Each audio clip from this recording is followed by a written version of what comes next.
In this video, we're taking a close look at one of the ultimate street machines. This is a 1972 Chevy Vega station wagon, and this thing is killer because it has a big block Chevy in it and tons of great speed parts from the 1970s. So this thing is what we would consider a day two restoration because it is built as if someone bought this thing at the dealership and then spent their hard-earned money on speed parts back in the day.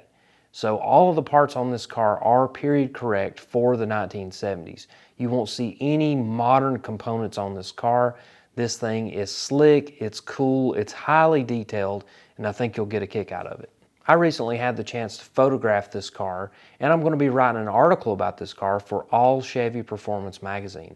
Now this magazine has been featuring more and more street machines, gassers, day two style cars, and survivors. And this car is a perfect example of a day two restoration. So I've been asked to shoot it. I made the trip to Greenville, Tennessee. We shot it at Greenville Airport, and this car is just immaculate. Everything about it is detailed to the max, and we're going to get into some of those details by starting right up here at the front. Inside of this engine compartment, there's no hood. There's no need to have a hood. When you have an engine compartment that's this clean and this packed full of goodness, you don't want to cover it up.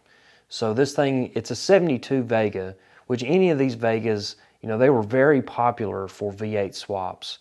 But the big block Chevy was always a challenge unless you were going to do a tube chassis or a highly modified firewall or something like that. So big block in a stock bodied Vega is a challenge. And Tracy Hicks, the guy who built this car, was up for that challenge.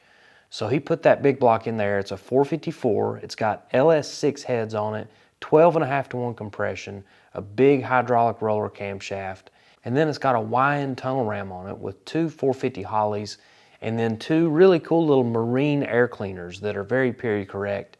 And you'll see that it's got Moroso gold anodized valve covers. That was a staple of the 1970s.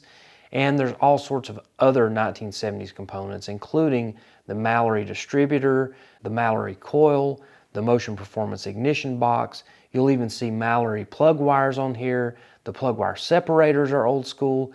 Every piece of this thing is from back in the day. And even some of the more modern components on here, they've been treated to a vintage look. So anything on this car, you can pick it out, you can pick it over. This thing is absolutely period correct. So this car has a lot of accessories under the hood. You'll notice that it has an old school alarm system.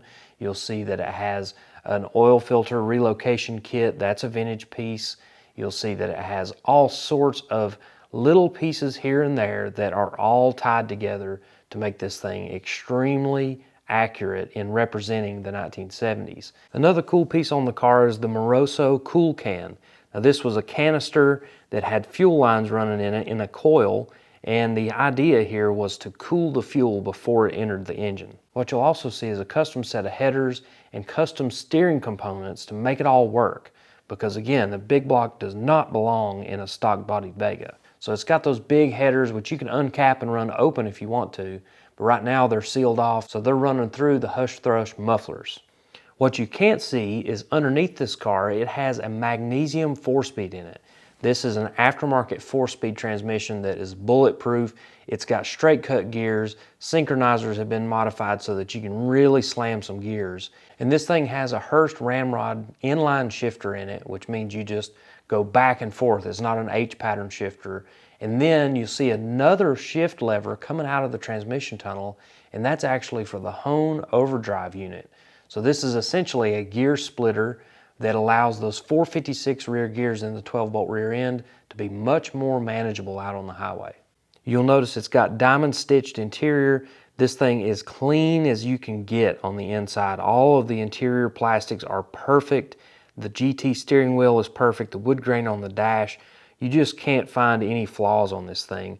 But look under the dash. You'll see that he's got a Mallory engine safety control module, and that was a rev limiter that you could dial in right there from the dash. So it had a knob that you would turn and essentially set your own rev limiter right there on the spot. And next to it is another really cool piece. This is actually an onboard air shock system. So you'll see that gauge and a button there. It says United Delco.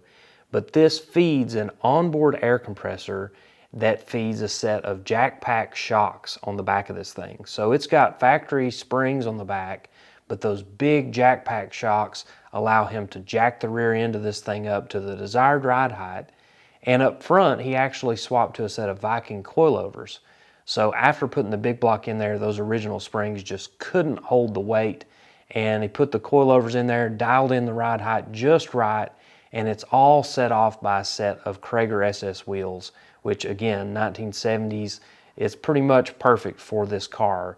Now into the 1970s, you could get a lot of different wheel designs. The Cragar Super Trick had come out and a lot of other wheels, but the Cragar SS is just one of the most popular of all time.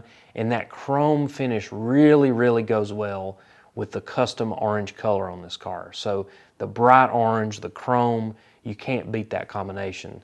So he's got 15 by 4.5s up front. You'll notice behind those front wheels, it's got disc brakes. So those are S10 disc brakes that not only help the braking situation, but it also changes it over to 5-lug. So you got front runners on there, ProTrack 560-15s. These are available from Coker Tire. On the back, you've got 15 by 7s and ProTrack 235-60-15 tires, which look pretty big under the back of this thing, even though there's been no modifications as far as the wheel tubs or anything like that, although that 12-bolt rear end has been narrowed to fit up under the car.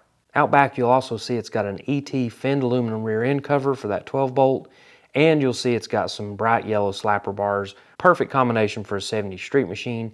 As far as the outside is concerned, this thing is absolutely flawless. The chrome, the windows, the paintwork, the bodywork is all dialed in perfectly.